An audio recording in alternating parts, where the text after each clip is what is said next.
अध्याय 801 पूर्वी श्वेत सम्राट और शिंटो सम्राट और वह समयावधि। ये वास्तव में मानव जगत का स्वर्ण युग था। 10,000 वर्षों में 16 महान सम्राटों का उदय हुआ। कई प्रतिभाशाली प्रतिभाओं ने बेहद कठिन परिस्थितियों में भी जबरदस्त सफलता हासिल की, और उनमें से अधिकांश ने झोंकटिन महान सम्राट के संरक्षण में सफलतापूर्वक तरक्की की।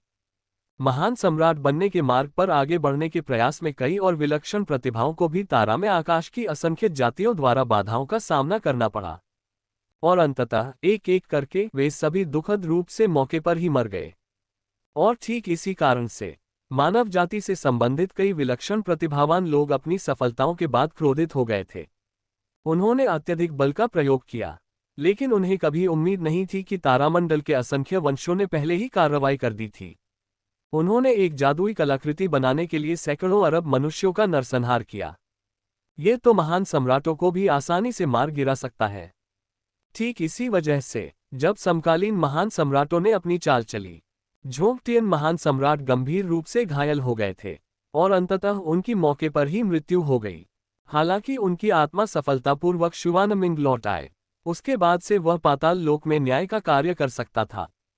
लेकिन समकालीन महान सम्राट क्रोधित थे। तारा में आकाश की असंख्य जातियों द्वारा निर्मित जादुई कलाकृतियों को लगातार नष्ट करना। फिर तारों भरे आकाश में असंख्य जातियों का निरंतर प्रकोप होता रहा, जिसके परिणामस्वरूप अंततः हर जगह लाशों का ढेर लग गया। हजारों ली जली हुई धरती का तो जिक्र ही नहीं, और दर्जनों तारों पर सीधे शव जमा हो गए, जिनकी संख्या लगभग सैकड़ों अरबों तक पहुंच गई। लेकिन इसी काल में तारामंडल आकाश की असंख्य जातियों में भी विलक्षण प्रतिभाएं थीं, जिन्हें वे ईश्वर राजा स्तर की वंश परंपरा कहते थे। तारामंडल आकाश में शरण लेने के बाद उन्होंने मात्र कुछ 100 वर्षों में ही जबरदस्ती प्रवेश कर लिया, जिसके परिणामस्वरूप 20 से अधिक समकालीन महान सम्राटों का उदय हुआ, जिनमें से कई को स्वर्गीय मार्ग की मान्यता भी प्राप्त हुई। उन्होंने तुरंत जवाबी हमला किया, जिसके परिणामस्वरूप अनगिनत समकालीन महान सम्राटों और विलक्षण प्रतिभाओं की मृत्यु हो गई। और ऐसा युद्ध सैकड़ों हजारों वर्षों तक चलता रहा। इस दौरान अनगिनत विलक्षण प्रतिभाओं का जन्म हुआ और उनकी मृत्यु हो गई। 30,000 साल पहले तक तारा में आकाश के बाद असंख्य जातियों ने स्वर्गिक दरबार के भगवान पर पूर्ण विश्वास कर लिया। वे वन्य क्षेत्रों में प्रवेश कर गए और अस्थायी रूप से मानव जाति के साथ शत्रुता समाप्त कर दी। कारण सीधा सादा था। मुख्यतः ये दुनिया बहुत विशाल थी, सोर्स वर्ल्ड से लगभग 100 गुना बड़ा। न तो मानव जाति और न ही तारामंडल की असंख्य जातियों को संसाधनों की ज्यादा परवाह थी। खैर, बहुत सारे अवसर थे। विलुप्ति की हद तक लड़ने की कोई आवश्यकता नहीं थी। वे बेहतर जादुई कलाकृतियों और अवसरों की तलाश में हमेशा जंगली इलाकों में प्रवेश कर सकते थे, और बाद में लौटकर पूरी मानव जाति का संहार कर देंगे। ये ठीक इसी विचार के कारण था। समकालीन महान मानव जाति के सम्राटों द्वारा इसका पता लगाने के बाद वे आपसी सहमति से वन्य क्षेत्र में प्रवेश कर गए। तब से मानव जगत पूरी तरह से लाखों वर्षों तक चलने वाले अन्वेषण के युग में प्रवेश कर गया। और तदनुसार, हालांकि जंगली इलाका संसाधनों से भरपूर था, वहां कई खतरनाक स्थान थे, और यहां तक कि स्वर्गीय मार्ग द्वारा निर्मित कई विचित्र प्राणी भी इसके भीतर निवास करते थे। आज के समय का कोई महान सम्राट भी एक छोटी सी गलती से मर सकता है। इसलिए वाइल्ड्स में प्रवेश करने वाले कई लोग बेहद शांत स्वभाव के थे। जहां तक मानव जाति और तारामंडल की असंख्य जातियों द्वारा अपने क्षेत्र का विस्तार करने की बात है, उस जंगली इलाके में बहुत सी अजीबोगरीब चीजें थीं। अधिक क्षेत्र का विस्तार करने के लिए भूमि के हर इंच को खून से जोता गया, और इस प्रक्रिया में अरबों खरबों जानें गईं, लेकिन ये पर्याप्त था। अधिक संसाधनों के साथ स्वाभाविक रूप से अधिक समकालीन महान सम्राट हुए, और इस दुनिया के स्वर्गलोक ने सभी के साथ समान व्यवहार किया। जो भी व्यक्ति समकालीन महान सम्राट बनने का गौरव प्राप्त करता, उसे मृत्यु के बाद कार्य सौंपा जाता। पाताल लोक में प्रवेश करने पर उसे न्यायाधीश का पद मिलता, और स्वर्ग लोक में प्रवेश करने पर उसे सेनापति का पद मिलता। बिल्कुल, एक समकालीन महान सम्राट भी गहरी नींद में सो सकता था या एक लापरवाह अमर बन सकता था। ये पूरी तरह से उनकी स्वतंत्रता पर निर्भर था, और इन असंख्य चीजों के बीच उपासकों और विश्वासियों की संख्या लगातार बढ़ती गई।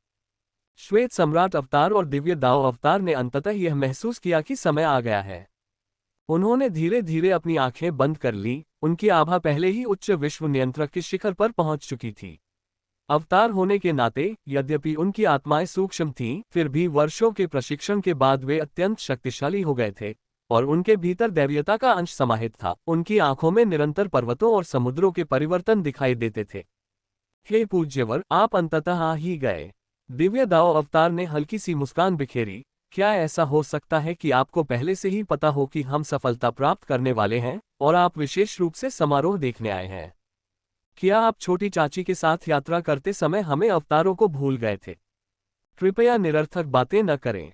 श्वेत सम्राट अवतार का चेहरा अत्यंत कठोर था। वे स्वर्ग लोक के केंद्र में स्थित थे, जहां उनके सामने सैकड़ों शुभ प्राणी सौभाग्य से घिरे हुए थे। हजारों दिव्य शक्तियां इस समय निरंतर शोध में लगी हुई थीं, और उन सभी के चेहरे पर थोड़ी सी चिंता झलक रही थी। ये सही नहीं है। हमारा शोध गलत है। क्या आस्था की शक्ति को एकत्रित करके सचमुच राजा के राज्य में प्रवेश किया जा सकता है? कहना मुश्किल। क्या हमारी पिछली खोजों ने पहले ही राजा के राज्य में सफलतापूर्वक सेंध नहीं लगा दी थी? क्या ऐसा हो सकता है कि हमने फिर से कोई गलती कर दी हो? हमने पहले ही करोड़ों वर्षों की आस्था शक्ति एकत्रित कर ली है। क्या उन्हें राजा के राज्य में धकेलने का कोई तरीका नहीं है? चियांग हेवनली दाओ के नेतृत्व में कई वरिष्ठ हेवनली दाओ लगातार निष्कर्ष निकाल रहे थे। वास्तव में आस्था की शक्ति के बारे में यह उनका पहला शोध था। हालांकि संयोगवश उन्हें एक गुप्त नियमावली मिल गई थी जो विश्व नियंत्रक तक ले जा सकती थी, फिर भी इसमें कुछ कमियां थीं। इतना ही नहीं, राजा क्षेत्र में प्रवेश करना भी बहुत कठिन था। इसका कारण सरल था, ये गुप्त नियमावली मूल रूप से हेवनली दाओ के अभ्यास के लिए थी। हालांकि दिव्य दाओ अवतार और श्वेत सम्राट अवतार का सार एक मानव का ही था। विश्व नियंत्रक क्षेत्र में आस्था की शक्ति की भी एक सीमा थी जिसे सहन किया जा सकता था। यदि आस्था की शक्ति का अत्यधिक विकास किया जाए, तब इस तकनीक का अभ्यास करने वाले मनुष्य को अंततः स्वयं को खोने की विपत्ति का सामना करना पड़ेगा। उनके भीतर पोषित दिव्यता का अंश पूरी तरह से ठंडा और निर्दयी हो जाएगा। अब उनमें अपनी भावनाएं नहीं रह गई हैं, और ऐसे परिणाम को अच्छा भी माना जाता था। यदि यह चरम सीमा पर होता, तो इस तकनीक का अभ्यास करने वाला अस्तित्व असंख्य चीजों की आस्था की शक्ति में डूब जाता, अंततः उसका शरीर स्वर्ग और पृथ्वी में विलीन होकर चेतनाहीन नियम बन जाता। ऐसा परिणाम वास्तव में दुखद था। इसलिए कई दिव्य दाओं ने अपने निष्कर्षों में कोई कसर नहीं छोड़ी। राजा लोक में प्रवेश करते समय दिव्य दाओ अवतार और श्वेत सम्राट अवतार की प्रत्यक्ष मृत्यु को रोकने के लिए, और यह इन परिस्थितियों में हुआ था। उनकी ये अनुमान प्रक्रिया कम से कम करोड़ों वर्षों तक चली, जब तक अर्जुन और छोटी चाची जाने ही वाले थे। चियांग हेवनली दाओ ने अंततः उत्साह से चिल्लाते हुए कहा, तुम सफलता प्राप्त कर सकते हो। हमने अपने कानून पहले ही तैयार कर लिए हैं। आप इसे सीधे समझ सकते हैं। हमने पहले ही इस समस्या का विश्लेषण कर लिया है। आप राजा के राज्य में प्रवेश करने के लिए स्वतंत्र हैं। ये सुनकर दिव्य दाओ अवतार और श्वेत सम्राट अवतार ने एक दूसरे को देखा, लेकिन कुछ नहीं कहा। उनकी आंखें थोड़ी बंद थीं। उनके 10,000 फीट से भी ऊंचे शरीर शून्य में तैरने लगे, और फिर अनंत नियम उनके सिर के पीछे मंडराने लगे। अंततः एक विशाल अंडाकार आकृति का निर्माण किया। उन्होंने बलपूर्वक इसे अपने शरीर में समाहित कर लिया, और जैसे ही उनका संपूर्ण अस्तित्व चकाचौंध भरी रोशनी से फूट पड़ा, विश्व नियंत्रक की आभा अचानक कांप उठी। पलक झपकते ही उनके शरीर में सचमुच राजसी साम्राज्य की आभा व्याप्त थी। स्वर्ग और पृथ्वी को कुचल दो। दिव्य दाओ अवतार ने असीम शक्ति से युक्त होकर आस्था की शक्ति का उपयोग करते हुए एक सर्वोच्च स्वर्गीय ईश्वर में परिवर्तित होकर शून्य पर प्रहार करते हुए दहाड़ा। तलवार असंख्य चीजों को काटती है। श्वेत सम्राट अवतार का चेहरा गंभीर था। उन्होंने एक लंबी तलवार पकड़ी हुई थी, सफेद वस्त्र पहने हुए थे, उनकी आंखें गंभीर थीं, और वे बलपूर्वक तलवार को शून्य की ओर घुमाते हुए वार कर रहे थे। Clang, boom. पलक झपकते ही शून्य में निलंबित आस्था की शक्ति पूरी तरह से ध्वस्त हो गई, और वे दोनों खून थूक रहे थे। ऐसा प्रतीत होता है कि उन्हें कुछ नकारात्मक प्रतिक्रियाओं का सामना करना पड़ा है। उनके शरीर सीधे फट गए। अब समय आ गया है। चियांग हेवनली दाओ अचानक दहाड़ा, और 1000 से अधिक हेवनली दाओ ने लगातार अपने शरीर के नियमों को लहराया और उन्हें जबरदस्ती श्वेत सम्राट अवतार और दिव्य दाओ अवतार के शरीरों में डाल दिया। सिद्धांत यह है, जब दिव्य दाओ अवतार और श्वेत सम्राट अवतार ने बलपूर्वक राजा लोक में प्रवेश किया, तो ऐसा प्रतीत हुआ जैसे वे स्वयं को खो बैठे हों और स्वर्ग और पृथ्वी के बीच नियम के एक सूक्ष्म अंश में परिवर्तित हो गए हों। उन्होंने बलपूर्वक अपनी आस्था की शक्ति को नष्ट कर दिया। इतना ही नहीं, उन्होंने अपने शरीर को भी नष्ट कर दिया, ताकि वे नियम न बन जाएं, जो अत्यंत निर्णायक था। और अब अनेक स्वर्गीय दाव स्वाभाविक रूप से पूर्वी श्वेत सम्राट और दिव्य दाव स्वर्गीय सम्राट के शरीरों को पुनर्तः स्थिर करने के लिए कार्य कर रहे हैं, उनके शरीरों के भीतर नियमों को स्थिर कर रहे हैं और उन्हें स्वर्ग और पृथ्वी के नियमों में पुनर्तः परिवर्तित होने से रोक रहे हैं। कुनपेंग ज्ञानी थे क्योंकि उन्होंने कई स्वर्गीय दाव के साथ शोध किया था। इसलिए अर्जुन और मीरा को देखकर उसने स्वाभाविक रूप से धीरे धीरे समझाना शुरू कर दिया। ये सुनकर अर्जुन ने दूसरे पक्ष की ओर आश्चर्य से देखा। सामने वाले व्यक्ति को अभी भी एक मजबूत और ताकतवर आदमी देखकर वह मुस्कुराए बिना नहीं रह सका। वरिष्ठ व्यक्ति की पसंद कितनी परिष्कृत है, लगता है उनकी कठोरता में भी सूक्ष्मता छिपी है। विभिन्न स्वर्गीय मार्गों के शोध में सहायता कर पाना वास्तव में सराहनीय है। बस थोड़ा सा। कुनपेंग ने विनम्रता से हल्की सी हंसी हंसी, फिर उनका चेहरा गंभीर हो गया और उन्होंने धीरे से कहा, लेकिन तैयारियों के बावजूद हमें नहीं लगता कि यह पूरी तरह से कारगर होगा। इसलिए जब दिव्य दाव अवतार और श्वेत सम्राट अवतार बलपूर्वक प्रवेश कर लें तो आपको उनकी आत्माओं को फिर से शुद्ध करना होगा, उनके दर्द और आसक्ति को आस्था की शक्ति से धोकर दूर करना होगा और अपनी स्मृतियों को उनमें समाहित करना होगा। इससे वे पूरी तरह से स्थिर हो जाएंगे। इसी मामले की वजह से हमने आपको बुलाया है। अध्याय 802 सफलता पाने के लिए सभी संसाधनों का उपयोग करना। तो बात ऐसी है, मैं समझ गया। अर्जुन ने हल्के से सिर हिलाया। जहां तक उसे पता था, कुनपेंग और कई शुभ प्राणियों को न तो मानव जाति के तारामंडल की असंख्य जातियों के विरुद्ध संघर्ष में और न ही स्वर्ण युग में कोई विशेष रुचि थी। इसके बजाय वे विभिन्न स्वर्गीय मार्गों के साथ एकत्रित होना पसंद करते थे। कुछ आस्था की शक्ति पर शोध करने में आनंद लेते थे, जबकि अन्य साधना तकनीकों में गहन अध्ययन करते थे। वर्षों के संचय के बाद उन्होंने नवाचार किया। श्वेत सम्राट अवतार और दिव्य दाव अवतार को राजा लोक में प्रवेश करने में सफलतापूर्वक सहायता प्रदान करना। उन्होंने उसे अब जाकर बताया। इससे उसे वाकई आश्चर्य हुआ। कोई दूसरा रास्ता नहीं। यदि श्वेत सम्राट अवतार और दिव्य दाव अवतार विश्व नियंत्रक क्षेत्र में होते, तब वे तारों भरे आकाश के युद्ध क्षेत्र में मात्र चींटियों के समान होंगे, लगभग न के बराबर उपयोग। अब जब वे राजा के राज्य में प्रवेश कर चुके हैं तो आखिरकार उनकी कुछ अहमियत तो है ही। इसलिए वह अत्यंत प्रसन्न हुआ। अब श्वेत सम्राट अवतार और दिव्य दाव अवतार को उनके शरीरों में आस्था शक्ति और नियमों के प्रवाह से पीड़ित देखकर वह उनके वास्तविक स्वरूप में एक तरफ से अवलोकन करता रहा। श्याओ जियांगली, पता नहीं क्यों आंटी को थोड़ा दुख हो रहा है। शायद इसलिए कि उनका चेहरा तुम्हारा है और उन्हें इस तरह दर्द में देखना सचमुच असहनीय है। आधे घंटे बाद मीरा ने धीरे धीरे अपनी खूबसूरत आंखें बंद कर ली और असहाय होकर आह भरी। ये सुनकर अर्जुन हल्के से मुस्कुराया। चाची को इतनी चिंता करने की जरूरत नहीं है। वे केवल अवतार हैं और मुझे कोई नुकसान नहीं पहुंचाएंगे। इतना ही नहीं, अब जबकि वे राजा लोक में प्रवेश कर चुके हैं तो यह निश्चित रूप से हमारे लिए लाभकारी होगा। अगर चाची इसे देख नहीं सकती तो फिर हम जाकर नज़ारों का आनंद ले सकते हैं। उन्होंने धीरे से कहा, सचमुच चाहे मानव लोक हो या स्वर्ग लोक, अनगिनत सुंदर दृश्य है। विशेष रूप से हजारों नियमों के अधिकार क्षेत्र में यहाँ अनेक विशाल और असीम नियम प्रकट होते हैं। कभी कभी तो राजा लोक का विशेषज्ञ भी महज देखकर कुछ ज्ञान प्राप्त कर लेता है। ये सचमुच एक धन्य भूमि है। कोई जरूरत नहीं, यहाँ हजारों दिव्य मार्ग हैं, साथ ही कई शुभ प्राणी भी। इनमें से एक उभरता हुआ सौभाग्य है जो चाची के लिए संत स्तर तक पहुंचने का अवसर हो सकता है। मैं यही साधना कर लेती हूँ।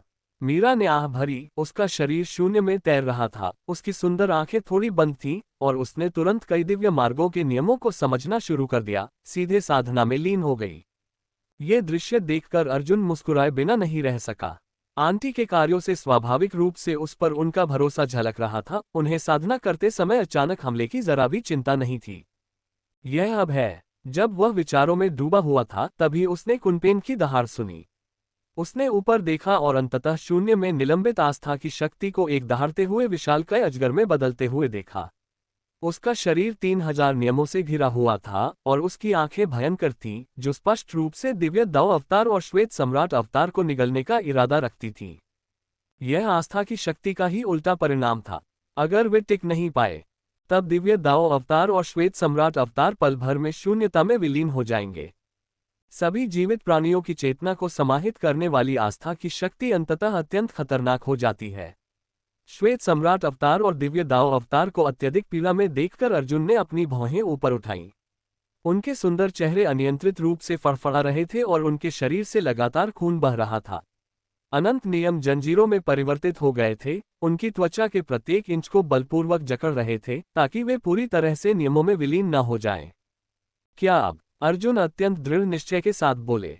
उन्होंने देखा कि कई दिव्य दाव श्वेत सम्राट अवतार और दिव्य दाव अवतार को बलपूर्वक रोकने के लिए अपनी पूरी शक्ति लगा रहे हैं। अचानक उन्होंने एक कदम आगे बढ़ाया और उनकी राजत्व शक्ति प्रकट हुई। फिर स्वयं को एक कवच बनाकर उन्होंने दिव्य दाव अवतार और श्वेत सम्राट अवतार के सिर दोनों हाथों से थाम लिए। इस बार मैं तुम पर भरोसा कर रहा हूं, मेरे सच्चे स्वरूप। अपने शरीर में असहनीय दर्द के बावजूद श्वेत सम्राट अवतार के चेहरे पर हल्की सी मुस्कान थी। उसकी आंखें धीरे धीरे खाली होती गईं और फिर पूरी तरह से आत्म जागरूकता खो बैठी, मानो वह शून्यता में विलीन होने की कगार पर हो। पूछने की कोई जरूरत नहीं। अर्जुन ने हल्के से सिर हिलाया और दूसरे पक्ष की आत्मा को जबरदस्ती बाहर खींच लिया। उसने न केवल अपनी जादुई शक्ति का प्रयोग करके दूसरे पक्ष की यादों को मिटाया, बल्कि अपने शरीर पर मौजूद घातक आभा का उपयोग करके उसके शरीर से आस्था की शक्ति को भी निकाल दिया। पल भर में दूसरे पक्ष की आत्मा एक बार फिर उसकी अपनी आत्मा जैसी हो गई। जब उसने महसूस किया कि आस्था की शक्ति बहुत कम बची है, तो उसने अपने हाथ में पकड़ी हुई आत्मा को जबरदस्ती वापस दूसरे पक्ष के मूल शरीर में डाल दिया। धमाका! पल भर में राजसमलोक की आभा प्रकट हुई और दो दिव्य सम्राट आकाश और पृथ्वी पर अवतरित हुए। उनके शरीर से दिव्य प्रकाश की भव्य किरणें निकल रही थीं, उनकी आंखें अत्यंत निर्मल थीं, मानो वे आकाश और पृथ्वी के बीच की हर चीज पर अपना अधिकार जमा रहे हों। इतना अधिक कि संसार के सभी प्राणी इसे महसूस कर सके। अपना सिर आकाश की ओर उठाकर प्रणाम किया और फिर नतमस्तक हो गए। बधाई हो स्वर्ग के सम्राट! स्वर्गीय सम्राट की इस महान उपलब्धि पर हार्दिक बधाई। प्रभुत्व हो स्वर्ग के सम्राट जी। हे स्वर्गिक सम्राट, समस्त प्राणियों के प्रति आपकी करुणा के लिए धन्यवाद। मानव जगत में अनेक नारे गूंज उठे। अगले ही क्षण पाताल लोक और स्वर्ग लोक ने भी उनका अनुसरण किया, जहां असंख्य शक्तिशाली आत्माओं ने स्वर्ग सम्राट की इस नई सफलता पर बधाई देते हुए उन्हें प्रणाम किया। तो राजशाही साम्राज्य की शक्ति इतनी दुर्जय है। सचमुच उस समय तो तुम हमें पीट पीट कर मार ही सकते थे, है ना? ये सचमुच बहुत भयंकर है। स्याही जैसे रंग के शाही वस्त्र धारण किए दिव्य दाव अवतार के पास अनंत नियम थे और वे आस्था की असंख्य शक्तियों पर विराजमान थे।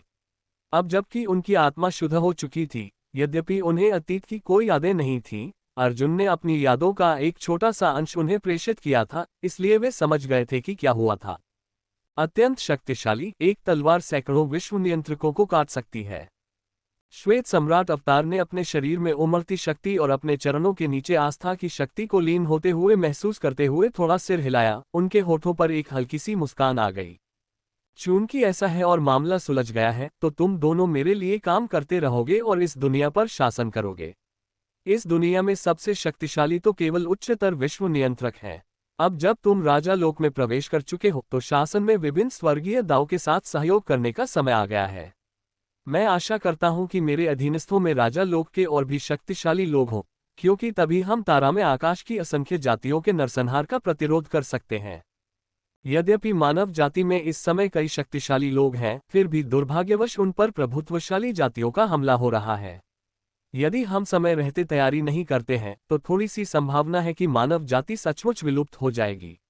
अर्जुन ने ये शब्द धीमी आवाज में कहे, उसकी आंखें अत्यंत शांत थीं, मानो उसे इससे कोई लेना देना ही न हो।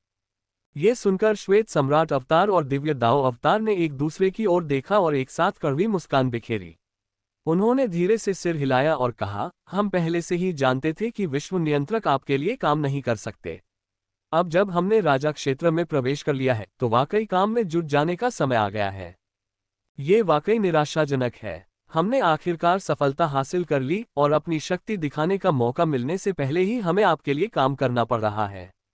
हम सचमुच कुछ नहीं कर सकते। आपको किसने कहा कि आप अपना असली रूप दिखाएं, और मैं तो बस एक अवतार हूं। दोनों ने धीमी आवाज में बात की और सबकी निगाहों के सामने उनके शरीर प्रकाश की लकीरों में बदल गए। एक स्वर्गलोक में गया, दूसरा पाताललोक में। कुछ ही क्षणों में उन्होंने अपनी साधना शक्ति का उपयोग करके सभी जीवित प्राणियों से एकत्रित आस्था की शक्ति से प्रतिध्वनित होकर इस स्वर्ग और पृथ्वी के नियमों को पूरी तरह से बदलने का इरादा किया। आखिरकार यह पटरी पर आने वाला है। इस दृश्य को देखकर अर्जुन ने धीरे से आह भरी। कोई और रास्ता नहीं है। ये मुश्किल समय है। अगर हमने समय रहते तैयारी नहीं की और तारा में आकाश की असंख्य जातियां अचानक हमला कर दें, तो मानव जाति सचमुच नष्ट हो सकती है। न केवल आपको, बल्कि हमें भी तैयारी करनी होगी। विभिन्न शुभ जीव पहले से ही स्वर्गीय दाव के पास मौजूद हैं और उन्हें साधना के लिए विभिन्न संसाधन उपलब्ध करा रहे हैं। मेरा मानना है कि जल्द ही कई स्वर्गीय दाव जबरदस्ती उच्च स्वर्गीय दाव क्षेत्र में प्रवेश कर सकेंगे। उद्धरण चिन्ह। उस समय हम स्वर्गीय दाव को जबरदस्ती मूल क्षेत्र में प्रवेश कराने की योजना बना सकते हैं। ये दृश्य देखकर बाई जे ने उसे प्यार से सांत्वना दी। बस इतना ही। अर्जुन ने धीरे से अपनी आंखें बंद कर लीं।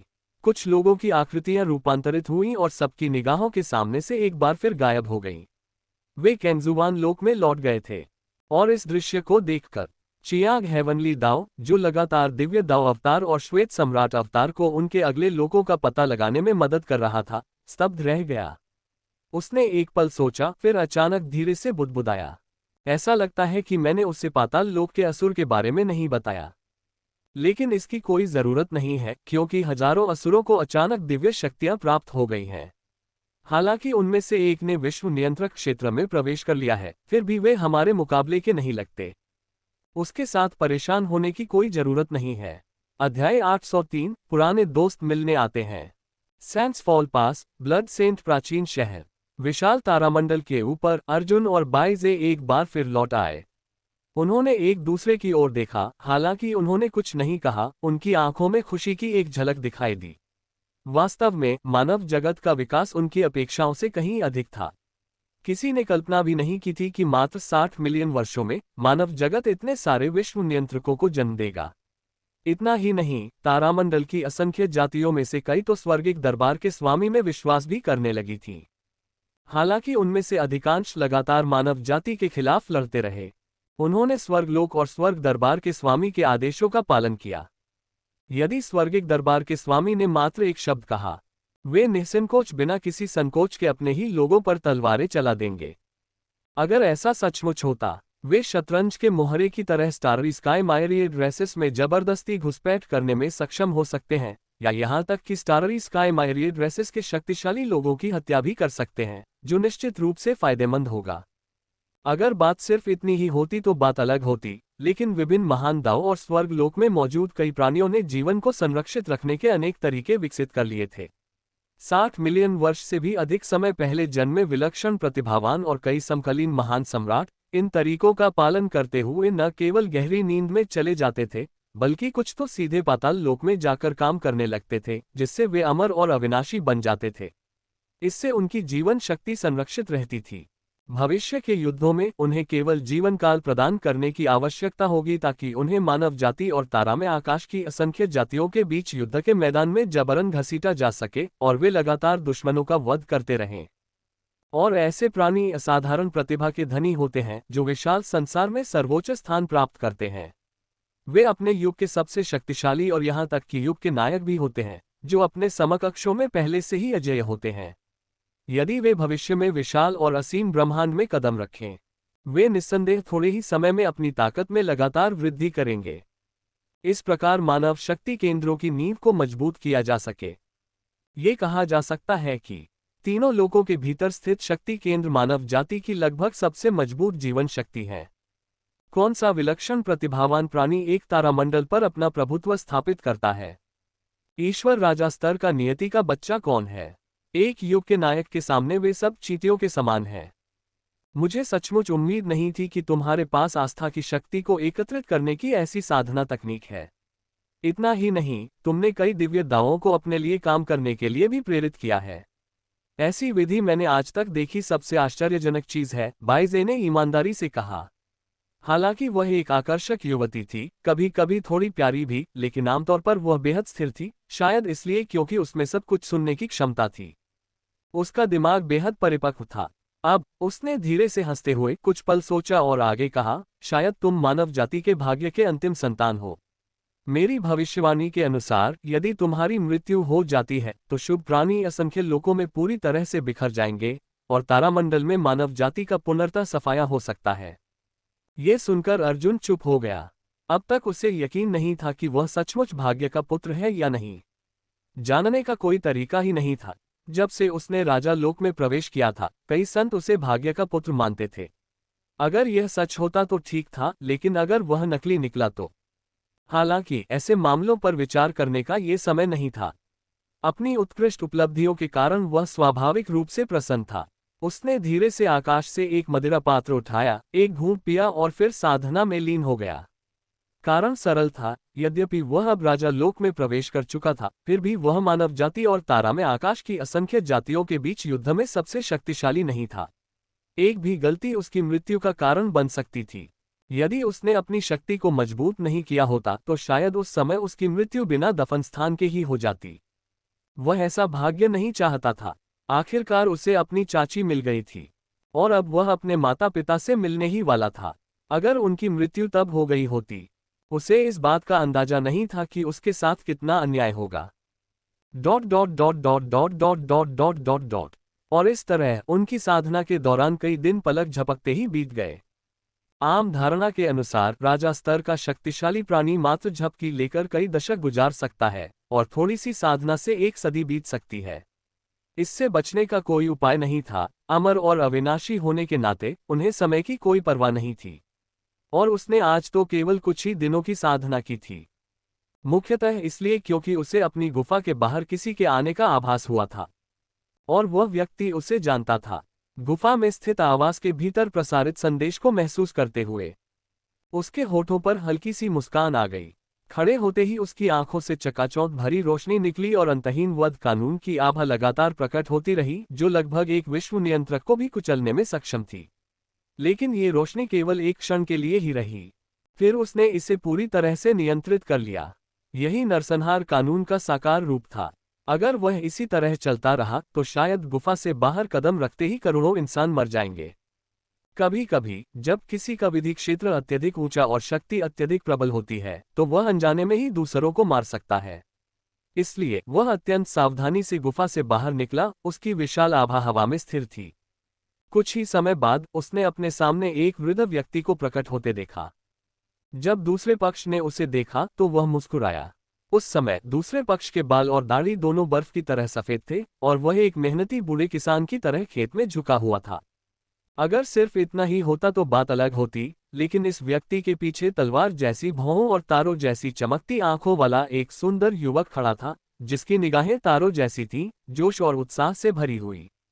दूसरे पक्ष के धूसर वस्त्र फड़फड़ा रहे थे, मानो वह कोई अद्वितीय प्रतिभावान व्यक्ति हो। इस समय दोनों ही अत्यंत आदरपूर्वक अर्जुन की ओर देख रहे थे। उनकी आंखों में घबराहट और झिझक थी। कुछ क्षण बाद उन्होंने एक साथ प्रणाम किया और कहा, आपके अधीनस्थ स्वर्ग के स्वामी को प्रणाम करते हैं। इन शब्दों के उच्चारण से कई साधकों का ध्यान आकर्षित हुआ, लेकिन ये केवल यहीं तक सीमित था। प्रतिभाशाली साधकों के बीच कई युद्ध समूह थे, और इस तरह का समारोह वास्तव में सामान्य था। आखिरकार तुम दोनों भाई आ ही गए। वर्षों के वियोग के बाद रमेश और तेजस को अचानक देखकर अर्जुन खुशी से मुस्कुराए बिना नहीं रह सका। ये दोनों भाई पहले उद्दंड थे, यहाँ तक कि जब उसने पहली बार तारामंडल में प्रवेश किया था तब भी वे उसे लगातार उकसाते रहते थे। यदि उसके पास उन्हें बलपूर्वक नियंत्रित करने की शक्ति न होती तो शायद वे उसे अब तक अपना कर चुके होते। लेकिन अब स्थिति अलग थी। शायद उन्हें उम्मीद थी कि वह उनकी शक्ति से भयभीत होगा, और तभी वे उसके सामने झुकेंगे। लेकिन जैसे जैसे वर्ष बीतते गए, वे अब पूरी निष्ठा से उसके अधीन हो गए थे। उसके जाने के बाद उन्होंने स्वर्गिक दरबार पर पूर्ण नियंत्रण करने के बारे में सोचा भी नहीं। इतना ही नहीं, उन्होंने स्वर्गिक दरबार के प्रबंधन में उसकी सहायता भी की, जिससे दरबार अपनी चरम समृद्धि तक पहुंचा। ये कहा जा सकता है कि अब उनके द्वारा उसके प्रति समर्पण में कोई संदेह नहीं था। मालिक रमेश अविश्वास से आगे देख रहा था। उसके शरीर पर कई घातक घाव थे। स्पष्ट रूप से सैंड्स फॉल पास तक पहुंचने के लिए उसने बहुत अधिक प्रयास किया था, और शायद रास्ते में उसे स्टाररी स्काई मायरी ड्रेसेस से भी सामना करना पड़ा था, और वह बाल बाल मौत से बचकर यहां पहुंचा था। मैं हूं। अर्जुन ने हल्के से सिर हिलाया और हंसे बिना नहीं रह सका। अरे शरारती बच्चे, तुम्हारी उम्र कितनी है? अगर मैं गलत नहीं हूं तो तुम्हारी उम्र अभी 600 साल से थोड़ी ही ज्यादा है। शक्तिशाली लोगों के बीच तुम अभी अभी पैदा हुए एक प्रतिभाशाली व्यक्ति हो। तुम बूढ़े क्यों दिखते हो? क्या ऐसा हो सकता है कि आप अपने जीवन के अंतिम पड़ाव पर हो, शरीर और मन से बूढ़े हो चुके हो, और मेरे लिए लड़ना जारी रखने को तैयार न हो? जैसे ही उसकी आवाज धीमी हुई, रमेश का शरीर कांप उठा और उसने तुरंत कहा, गुरुजी को गलतफहमी हुई है। कुछ समय से तारा में आकाश की असंख्य जातियां मेरे स्वर्गीय दरबार के क्षेत्र में अज्ञात कारणों से घुसपैठ कर रही हैं। इसलिए मैंने कई शिष्यों को साथ लेकर तारा में आकाश की असंख्य जातियों के करोड़ों जीवों का वध करने का आदेश दिया। इसी दौरान मेरी मुलाकात विधि जगत के एक विलक्षण प्रतिभावान व्यक्ति से हुई। मैंने कई सालों तक उससे लड़ाई लड़ी और आखिरकार किस्मत के सहारे जीत हासिल कर ली, लेकिन ठीक इसी वजह से मुझे जानलेवा चोटें आईं। कई दशकों तक पूरी तरह ठीक होने की कोई उम्मीद नहीं है। सिर्फ इसी हालत में रहकर मैं अपने शरीर में विषाक्त पदार्थों को बचा सकता हूँ। यह मेरी तरफ से जानबूझकर नहीं किया गया था। उसने धीमी आवाज में कहा, उसकी आंखों में थोड़ी सी ईमानदारी झलक रही थी। मैं समझ गया, आपको समझाने की जरूरत नहीं है। अर्जुन ने हल्के से सिर हिलाया, क्योंकि वह जानता था कि रमेश इस बारे में कभी झूठ नहीं बोलेगा और उससे भी बढ़कर वह उसे धोखा देने की हिम्मत नहीं करेगा। इसलिए उसने सहजता से अभी भी ऊर्जावान तेजस की ओर देखा और हल्की मुस्कान के साथ कहा, आप आजकल कैसे हैं? अध्याय 804 संतों के बीच एक आदान प्रदान बैठक। स्वर्गिक न्यायालय के स्वामी का प्रश्न सुनते ही तेजस के मन में उनके उत्तर देने के विचार क्षण भर के लिए गायब हो गए। वह वहीं जम गया, फिर श्रद्धा और अपराधबोध से भरे भावों से स्वर्गिक न्यायालय के स्वामी की ओर देखने लगा। अपने चचेरे भाई झाओ हुआओ की तुलना में, जो पहले ही विधि क्षेत्र के 5वें चरण में प्रवेश कर चुका था, वह अभी भी दिव्य शक्ति क्षेत्र में था। वास्तव में शायद इसलिए कि उसे जीवन काल की चिंता नहीं थी, उसने कभी भी साधना में कोई विशेष प्रयास नहीं किया था। इतना ही नहीं, स्वर्गीय दरबार के साथ एक युद्ध समूह के रूप में काम करते हुए वह लगभग स्वर्गीय दरबार का रणनीतिकार बन गया था। वह चाहे कहीं भी स्थित हो, उसके कार्यों में रसद तैयार करना और शत्रु की स्थिति का पता लगाना शामिल था। जाहिर है, अधिक संसाधन प्राप्त करने के लिए वह अक्सर शराब पीता था और अन्य दिव्य प्रतिभाओं के साथ मेलजोल रखता था। वर्षों से उसने कई विश्व नियंत्रक स्तर के वरिष्ठों से मित्रता भी कर ली थी। अगर अब उनके पास स्वर्गिक दरबार में कोई पद नहीं होता, तो शायद वे पहले ही बेहतर सुविधाओं वाले अन्य युद्ध समूहों में चले गए होते। बेशक सबसे महत्वपूर्ण बात यह थी कि वह स्वर्गिक दरबार के स्वामी के अधीन था। एकमात्र सेवक होकर वह स्वर्ग के स्वामी के साथ विश्वासघात कैसे कर सकता था? इसलिए तेजस को मुख्य रूप से इस बात की चिंता थी कि स्वर्गिक दरबार के स्वामी उसे स्वर्गिक दरबार का ठीक से प्रबंधन न करने के लिए फटकार लगाएंगे, और यह भी कि वह युद्ध के मैदान में शामिल होने और युद्ध में स्वर्गिक दरबार का नेतृत्व करने के लिए पर्याप्त लगन से साधना नहीं कर रहा था। गुरुजी, क्या हुआ? तेजस ने सावधानी से पूछा। तुमने अच्छा किया है, मुझे पता है। तुम्हें मेरी डांट सुनने की जरूरत नहीं है। इतने साल बीत गए हैं और मैंने अक्सर तुम्हारे कामों की तारीफ की है। हालांकि तुम्हें खेती बाड़ी ज्यादा पसंद नहीं है, फिर भी तुम्हें उम्र की कोई चिंता नहीं है। अब जब तुमने स्वर्गिक दरबार को शिखर पर पहुंचा दिया है, तो इसका श्रेय तुम्हें ही जाता है। अर्जुन ने धीरे से कहा। उनकी आश्चर्यचकित निगाहों के बीच उसने असहाय होकर आह भरी, बेशक एक और व्यक्ति भी श्रेय का हकदार है, लेकिन दुर्भाग्य से उसकी मृत्यु बहुत पहले हो गई थी। छोटा जंगली दिव्य राजा, जिसने शुरू में मेरे सामने आत्मसमर्पण किया था, अधिक शक्ति प्राप्त करने के लिए स्वर्गिक दरबार में शामिल हो गया और बहुत कठिनाइयों के बाद उसने विधि क्षेत्र में प्रवेश किया और स्वर्गिक दरबार का सेनापति बन गया। फिर भी वह अप्रत्याशित रूप से 3 आंखों वाली जाति के हाथों मारा गया। ये तो अफसोस की बात है। ये सुनकर पहले तो तेजस और रमेश बहुत उत्साहित और प्रसन्न थे, लेकिन अचानक वे स्तब्ध रह गए और फिर गहरी सांस ली। वे अपने भाई के आभारी इसलिए थे क्योंकि स्वर्गिक दरबार ने इतने सारे युद्ध देखे थे और सचमुच जीवन मरण के संघर्षों से गुजरा था। अगर उस समय नन्हे शैतानी दिव्य राजा ने उनकी जान न बचाई होती, तो शायद वे अब तक बिना दफन हुए मर चुके होते। और अब उनका उद्धारकर्ता मर चुका था, फिर भी वे उसका बदला लेने में असमर्थ थे। ये वाकई बेहद निराशाजनक था। इतना ही नहीं, तारा में आकाश की असंख्य जातियों के नरसंहार के कारण स्वर्गिक दरबार का क्षेत्र लगातार पीछे हटता चला गया, यहाँ तक कि वह अपने मुख्य अड्डे तक सिमट गया। शत्रु का आक्रमण अब भी निर्दयी था। यदि स्वर्गिक दरबार के स्वामी ने बलपूर्वक हस्तक्षेप करके उनके पूर्वज को न मारा होता, तो स्वर्गिक दरबार शायद विनाश के संकट का सामना कर चुका होता। उस भाई का शव कभी नहीं मिला। गुरु की बराबरी करने के लिए उसने लगभग बिना सोए और बिना आराम किए साधना की। वह लगातार लड़ाइयों में संलग्न रहता था। अत्यंत कठिनाइयों के बाद उन्होंने विधि क्षेत्र के 8वें चरण तक साधना की, जो पहले से ही हमारे स्वर्गीय दरबार के सबसे शक्तिशाली सदस्यों में से एक था। फिर भी अप्रत्याशित रूप से एक विश्व नियंत्रक के हाथों उनकी मृत्यु हो गई। ये वास्तव में दुखद है। सौभाग्य से मास्टर ने उसका बदला ले लिया। मैं बस यही आशा करता हूं कि भाई को शांति मिले, तेजस ने बेबसी से भरे स्वर में धीमी आवाज में कहा। उनके शब्द समाप्त होते ही सब लोग चुप हो गए। नन्हा सा जंगली दिव्य राजा अपने युग में एक अत्यंत प्रतिभाशाली व्यक्तित्व था और आज भी है। कुछ 100 वर्षों के भीतर ही उसने बलपूर्वक धर्मलोक में प्रवेश कर लिया था। ऐसा व्यक्तित्व, चाहे वह किसी भी स्थान पर हो, अपनी पीढ़ी का एक दिव्य प्रतिभा का धनी होता, विशेषकर अपने शक्तिशाली पृष्ठभूमि के कारण। यहाँ तक कि उसका पूर्वज भी राजालोक का ही प्राणी प्रतीत होता था। उसके पास असीम संभावनाएं होनी चाहिए थीं, लेकिन अब उसका अचानक निधन हो गया, जो वास्तव में अत्यंत दुखद है। और ऐसी घुटन भरी स्थिति में पूरे 15 मिनट बीत गए। अंत में अर्जुन ने अपनी नजर उनकी ओर घुमाई और फिर पूछा, तुम कहाँ से आए हो? साधारण दिव्य प्रतिभाएं इस स्थान में प्रवेश करने के योग्य नहीं हैं।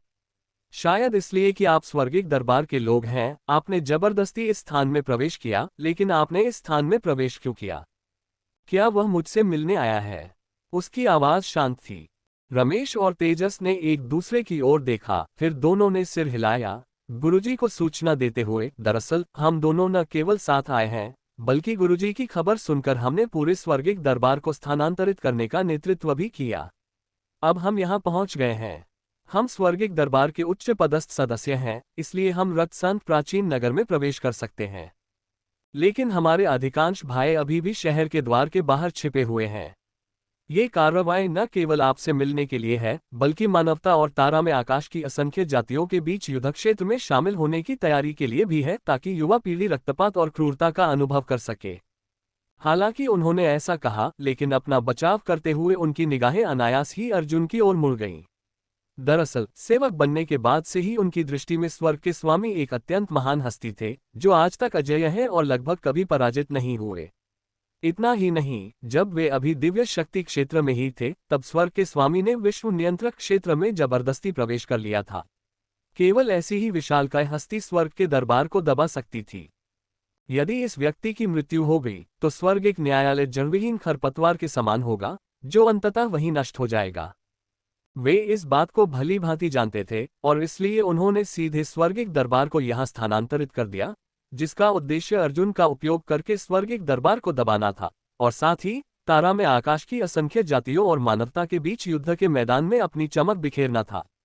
अगर ऐसा है तो यह संभव है। हालांकि अर्जुन ने स्थानांतरण पर थोड़ी नाराजगी जताई, लेकिन अंततः वह मान गया। स्वर्गिक दरबार में बहुत से युवा थे, सभी अनुशासनहीन थे और आंतरिक सागर में ठीक से साधना नहीं कर रहे थे। अब एक भयंकर युद्ध क्षेत्र में प्रवेश करने पर उनमें से कुछ श्वेत सम्राट अवतार की तरह मर सकते हैं, लेकिन यदि कुछ सफलतापूर्वक बच जाते हैं, तो वे भविष्य में और भी अधिक मेहनत से साधना करेंगे जब तक कि वे एक शक्तिशाली स्तर तक नहीं पहुंच जाते। इसलिए यह मामला बुरा नहीं था। कम से कम इससे मानवता की नींव तो मजबूत हो सकती है। मालिक सहमत हो गए। अगर ऐसा है तो हम नगर राज्य के बाहर सैन्य शिविर लगा सकते हैं। कई बड़े सैन्य समूहों के बलवान व्यक्ति ऐसा करते हैं क्योंकि वे नगर राज्य में प्रवेश नहीं कर सकते। अर्जुन की चुप्पी देखकर तेजस अत्यंत प्रसन्न हुआ। वह इतना चतुर था, फिर भी वह कैसे नहीं जान पाया कि स्वर्ग के स्वामी को कोई आपत्ति नहीं है। पहले तो उसे थोड़ी आशंका थी, लेकिन अब सारे संदेह दूर हो गए थे। उनकी जगह केवल आनंद ही था। उसने तुरंत प्रणाम किया और अकेले ही नगर द्वार की ओर चल पड़ा। क्या स्वामी जी उनसे मिलना चाहते हैं? अपने चचेरे भाई को जाते देख रमेश ने थोड़ा झुककर धीरे से पूछा। कारण सीधा सा था, वर्तमान में स्वर्गिक दरबार में स्वामी की अत्यधिक पूजा की जाती थी। यदि उनके स्वामी प्रकट होते, तो युवा पीढ़ी का एक बड़ा हिस्सा उत्साहपूर्वक जय जयकार करता, जिससे मनोबल में काफी वृद्धि होती और भविष्य में युद्ध के मैदान में उतरते समय वे निश्चित रूप से अत्यंत उग्र होते। अभी मिलने का समय नहीं है। आप उनसे कहिएगा कि मुझे उम्मीद है कि जब मानवता और तारा में आकाश की असंख्य नस्लें लड़ेंगी, तब वे वहां मौजूद रहेंगे। मैं उनके वीर भाव की प्रशंसा करूंगा। अर्जुन ने धीरे और कोमल स्वर में कहा, उसके होंठ हल्के से सिकुड़े हुए थे। समझ गया। रमेश ने हल्के से सिर हिलाया और फिर वहां से चला गया। उसका शरीर प्रकाश की एक लकीर में बदल गया और पल भर में वहां से गायब हो गया।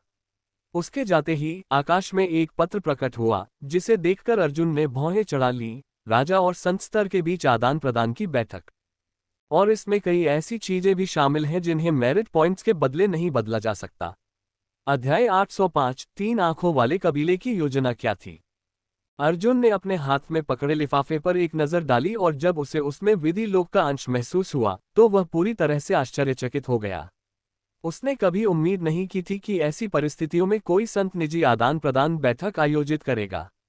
आमंत्रित अतिथियों में से अधिकांश राजा लोक और संत लोक के प्राणी थे। दिलचस्प, सचमुच दिलचस्प। वह मुस्कुराए बिना नहीं रह सका।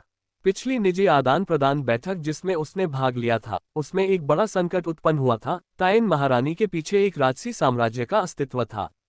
अगर वह सावधान नहीं होता तो उसे मौके पर ही तोप के चारे के रूप में इस्तेमाल किया जा सकता था। उस समय सैकड़ों विश्व नियंत्रक मारे जा चुके थे। अगाध सागर के एक हिस्से पर सीधे खून के धब्बे पड़ गए थे जिससे वह लाल हो गया था। सौभाग्य से उस समय उनमें दूरदर्शिता थी, अन्यथा वो बहुत पहले ही बिना दफन स्थान के मर चुका होता। और अब एक और निजी आदान प्रदान बैठक थी, लेकिन इसमें केवल संत और राजा ही शामिल होने के योग्य थे। इससे वह सचमुच उत्सुक हो गया। ये जानना जरूरी था कि यह स्थान मानव जाति का अग्रिम मोर्चा था, और कौन जानता था कि यहाँ कितने संत और शक्तिशाली व्यक्ति, यहाँ तक कि कई विलक्षण प्रतिभा वाले लोग भी छिपे हुए थे। यदि कोई मानव जाति के इन शक्तिशाली लोगों को बलि का बकरा बनाने की कोशिश करे तो मानव जाति के उच्च अधिकारी निश्चित रूप से उन्हें पूरी तरह से नष्ट करने के लिए कार्रवाई करेंगे। क्या कोई सचमुच इतनी हद तक दुनिया को चुनौती देने की हिम्मत कर सकता है? वह बेहद जिज्ञासु था, इसलिए कुछ देर सोचने के बाद उसने जाने का फैसला किया, लेकिन अभी नहीं। इसका कारण ये था कि यह निजी विचार विमर्श बैठक आधिकारिक तौर पर 3 दिन बाद शुरू होनी थी, जिससे उसके पास पर्याप्त समय था।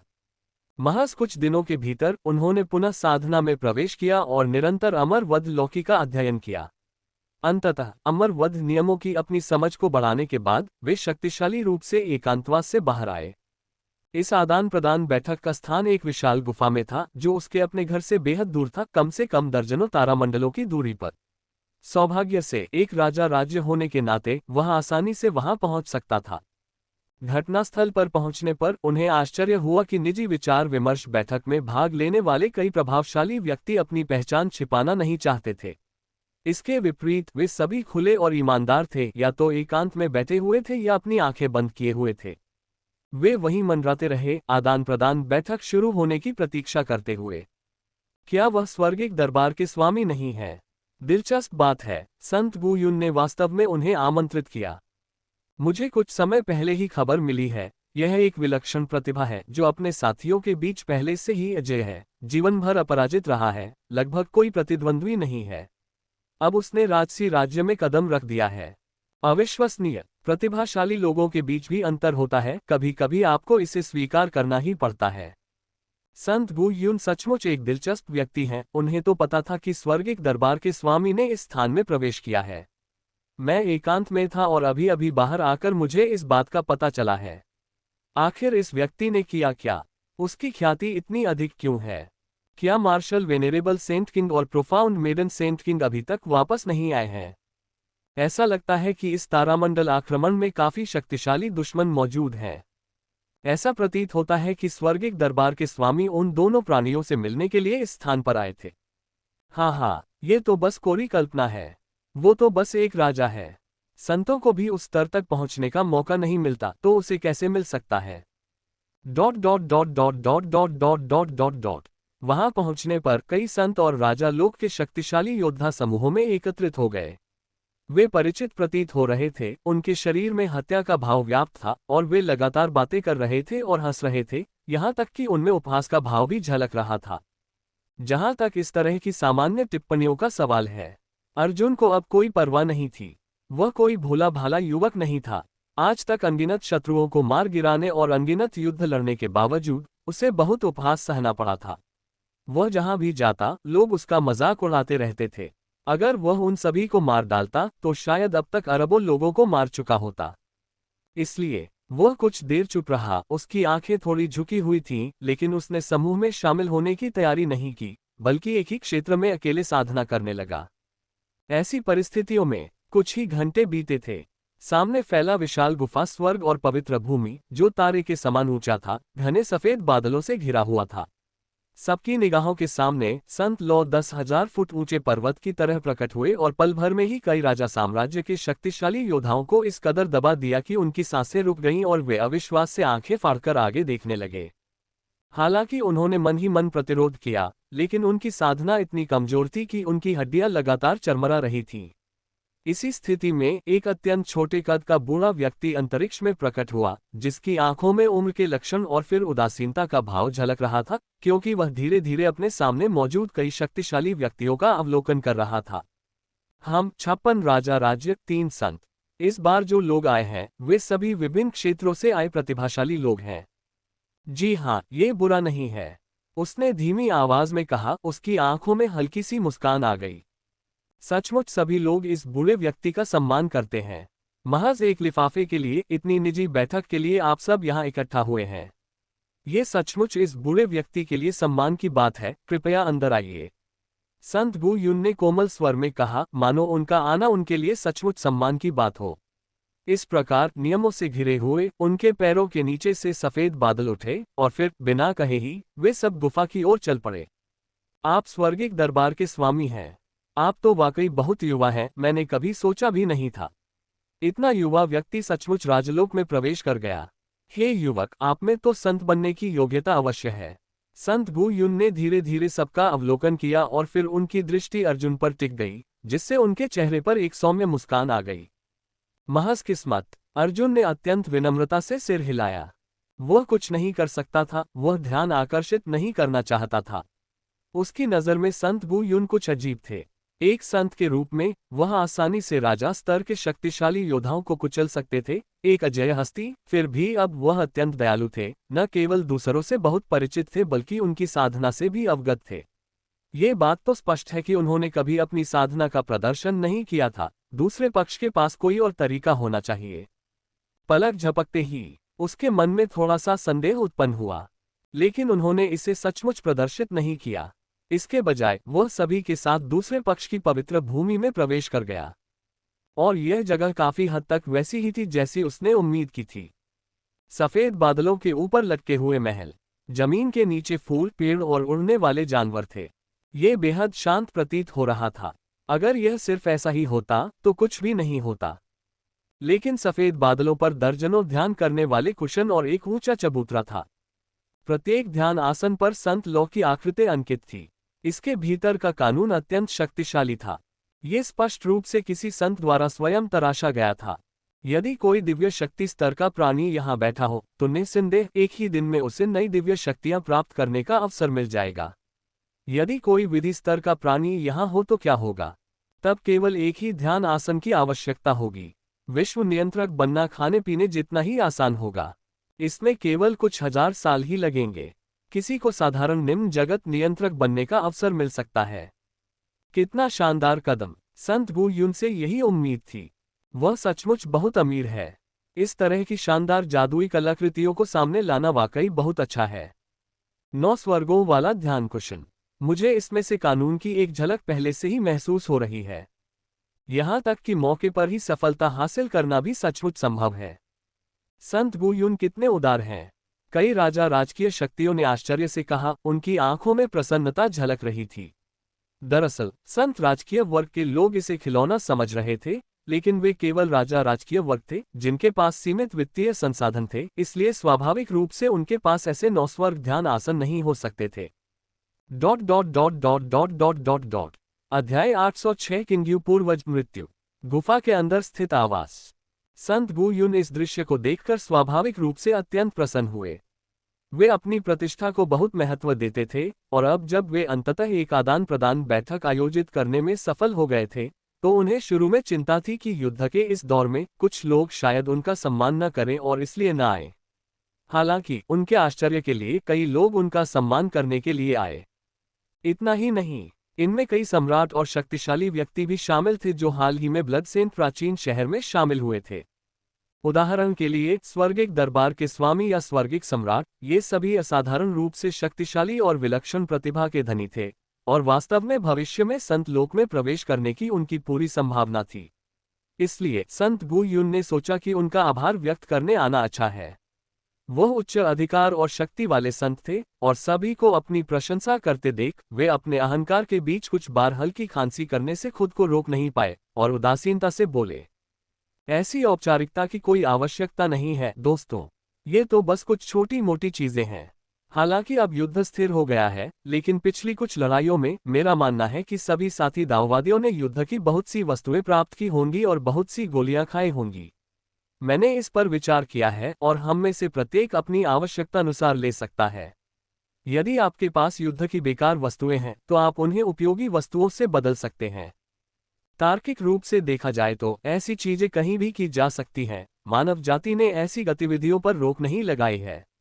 हालांकि यह मेरे लिए सम्मान की बात है कि आप सभी ने मेरे आह्वान का जवाब दिया और इस स्थान में प्रवेश किया।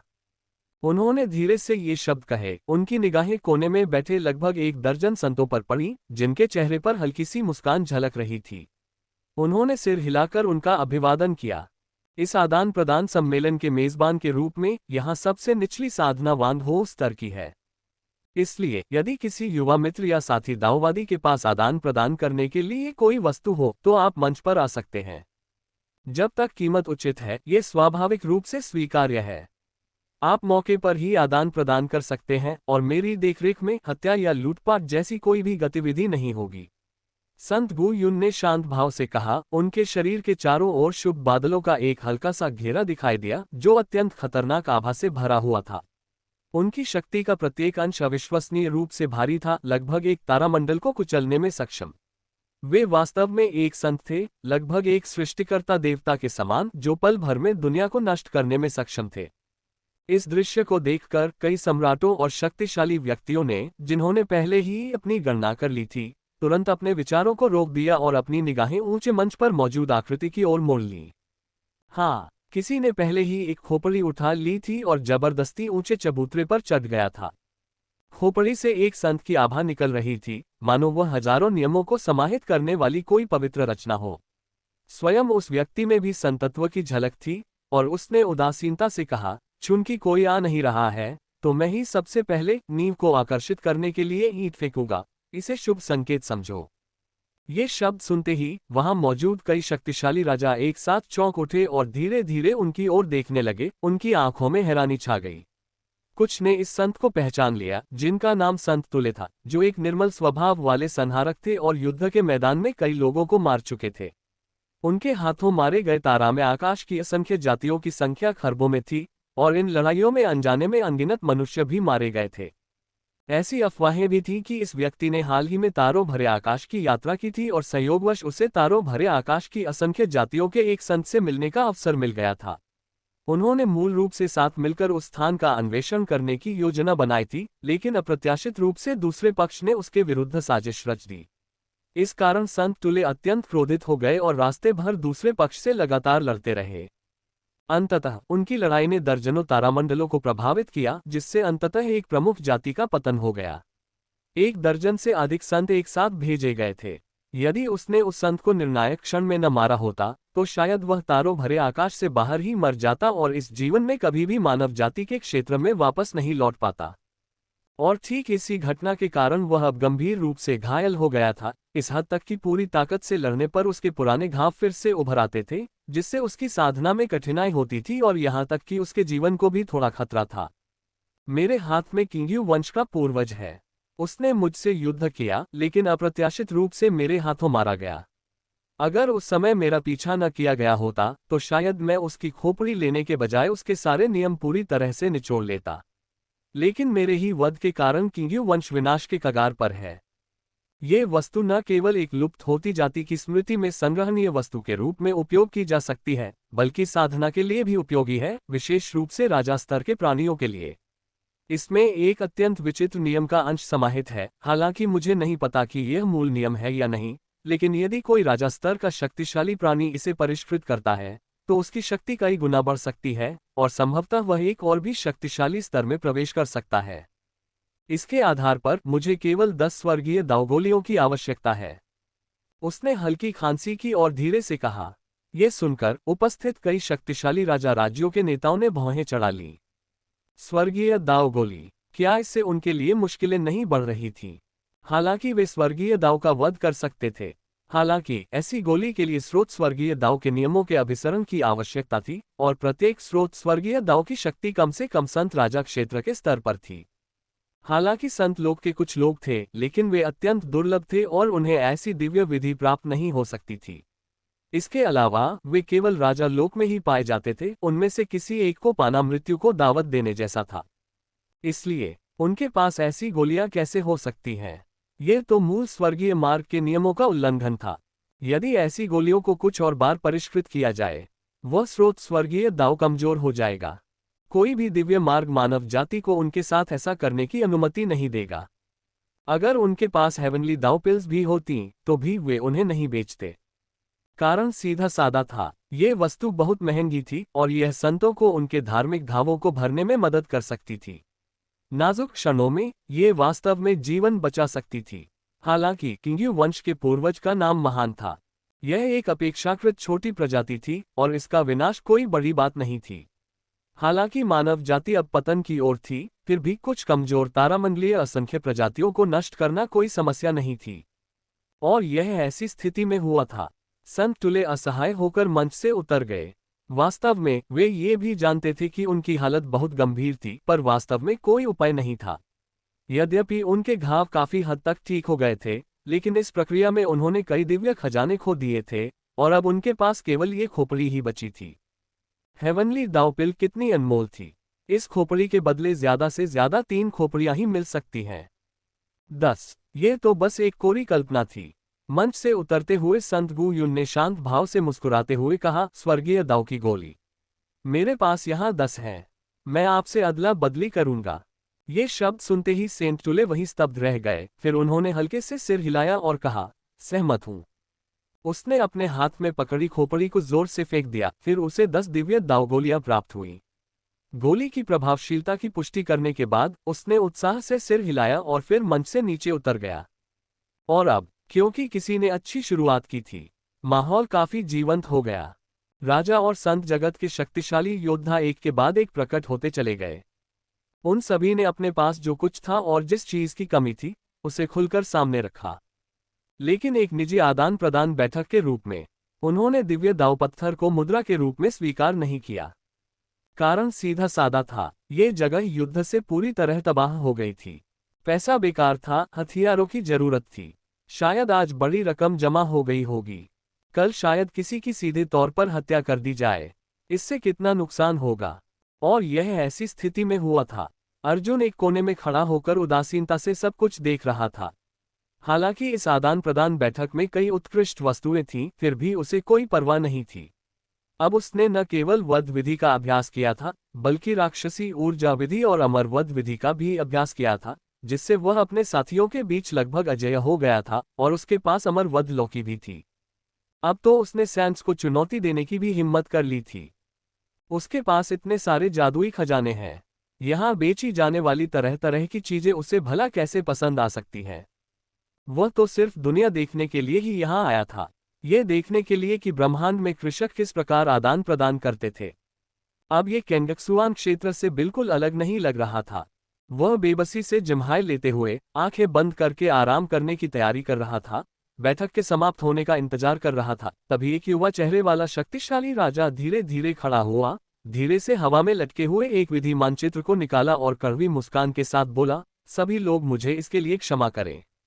यह एक पैतृक खजाने का मानचित्र है। ऐसा कहा जाता है कि यह एक शक्तिशाली जाति के गुप्त क्षेत्र की ओर ले जाता है। मुझे नहीं पता कि यह सच है या नहीं, मेरे वंशज कभी इसमें दाखिल नहीं हुए हैं। अब जब मेरे परिवार की आर्थिक स्थिति खराब हो रही है, तो मैं केवल यही वस्तु बेच सकता हूँ। ये सुनकर अर्जुन ने अपनी भौहें ऊपर उठा ली, उसके भीतर थोड़ी सी दिलचस्पी जागृत हो गई। अध्याय 807 तियानिक सुजी, जो सांसारिक मामलों से अनभिज्ञ है। क्या इस खजाने के नक्शे का उद्देश्य इतना स्पष्ट है? इस शक्तिशाली व्यक्ति के शब्दों को सुनकर उपस्थित कई संतों ने भौहें चढ़ा ली और सवाल किया, ये तो बस एक खजाने का नक्शा है। आपके पूर्वज की मृत्यु क्यों हुई और इसका क्या महत्व है? क्या हम इस खजाने के नक्शे के अनुसार तारा में आकाश की असंख्य जातियों के हृदयस्थल में प्रवेश करने जा रहे हैं? क्या यह मृत्यु को आमंत्रित करना नहीं है? ये शब्द सुनते ही राजा क्षेत्र का साधक तुरंत चिंतित हो गया। पहली नजर में ही यह व्यक्ति स्पष्ट था कि वह एकांतवास में रहने वाला साधक है, जिसे ज्यादा अनुभव नहीं है, और वह ये नहीं जानता कि संत और राजा क्षेत्र के प्राणी कीमत कम करने की तैयारी कर रहे हैं। उसने कहा, नहीं, इसमें कोई अस्पष्टता नहीं है। ये खजाना मानचित्र एक संत राजा द्वारा बनाया गया था और मेरे पूर्वज को यह विरासत महज संयोग से मिली थी। ये कहा जा सकता है कि इस वस्तु का उपयोग करने से अंतरिक्ष समय नियम का प्रयोग करके किसी प्रभुत्वशाली जाति के निश्चित क्षेत्र में तुरंत प्रवेश किया जा सकता है। ये निश्चित रूप से एक अनमोल गुप्त क्षेत्र है। हालांकि मुझे नहीं पता कि मेरे पूर्वज इतने लंबे समय से वापस क्यों नहीं लौटे हैं, लेकिन यह निश्चित रूप से कहा जा सकता है कि यह वस्तु बहुत मूल्यवान है। ये सुनकर वहां मौजूद कई प्रभावशाली लोगों ने एक दूसरे की ओर देखा और उनकी आंखों में निराशा साफ झलक रही थी। उन्होंने सोचा था कि यह खजाने का नक्शा किसी विरासत की कुंजी है जिसे आज तक किसी ने नहीं खोजा है, लेकिन उन्हें यह उम्मीद नहीं थी कि दूसरे पक्ष के पूर्वज इसे अनगिनत बार खोज चुके होंगे। इस विरासत का मूल्य कम हो गया था। इतना ही नहीं, ऐसा प्रतीत होता था कि यह विरासत बेहद खतरनाक थी। दूसरे पक्ष के पूर्वज एक खोज यात्रा के दौरान आज तक वापस नहीं लौटे हैं और शायद बिना दफन स्थान के ही उनकी मृत्यु हो गई है। तो मेरे युवा मित्र, तुम किस चीज के बदले में कुछ देना चाहते हो? संत गु युन की मुस्कान में कोई बदलाव नहीं आया और उन्होंने विनम्रता से पूछा। इस आदान प्रदान बैठक के मेजबान के रूप में माहौल को फिर से जीवंत बनाने की जिम्मेदारी स्वाभाविक रूप से उन्हीं पर थी। मैं जिस चीज के बदले में कुछ देना चाहता हूं वह कोई महंगी वस्तु नहीं है। मेरे पास साधना के लिए संसाधन तो हैं, लेकिन परिवार का भंडार काफी कम हो गया है, जिससे हमारे प्रसाद और नई पीढ़ी के प्रतिभाशाली शिष्यों का पालन पोषण जारी रखना असंभव हो गया है। इसलिए मैं अपने हाथ में मौजूद खजाने के नक्शे के बदले में 25 violet heaven immortal crystal, 65,700,000 wine immortal grain, divine power क्षेत्र से संघनित आभा की एक बूंद और राजा क्षेत्र के इस शक्तिशाली व्यक्ति ने सामग्रियों की एक लंबी सूची गिना दी, जिनमें से अधिकांश बेहद सस्ती थी और डिवाइन पावर क्षेत्र और लॉ क्षेत्र के लोगों के लिए भी शायद ही उपयोगी थी। हालांकि वहां मौजूद सभी लोगों ने सिर हिलाकर असहमति जताई। कारण सीधा साधा था, हालांकि सामग्री महंगी नहीं लग रही थी, लेकिन आवश्यक मात्रा बहुत ज्यादा थी। परिवार को सामूहिक रूप से इतने संसाधनों की जरूरत थी जो एक तारे का रूप ले सकें। इसलिए हालांकि वे कीमत चुका सकते थे, फिर भी वे इस तरह के बेकार और खतरनाक खजाने के नक्शे को खरीदने के लिए तैयार नहीं थे। क्या आप साथी दाववादियों और वरिष्ठजनों इस वस्तु पर विचार नहीं करेंगे? ये वस्तु निश्चित रूप से पैसे के हिसाब से बहुत अच्छी है। यदि नहीं, तो हम इसे और भी सस्ता, यहां तक कि आधी कीमत पर भी उपलब्ध करा सकते हैं। उस शक्तिशाली राजा का नाम तियानजुजी था।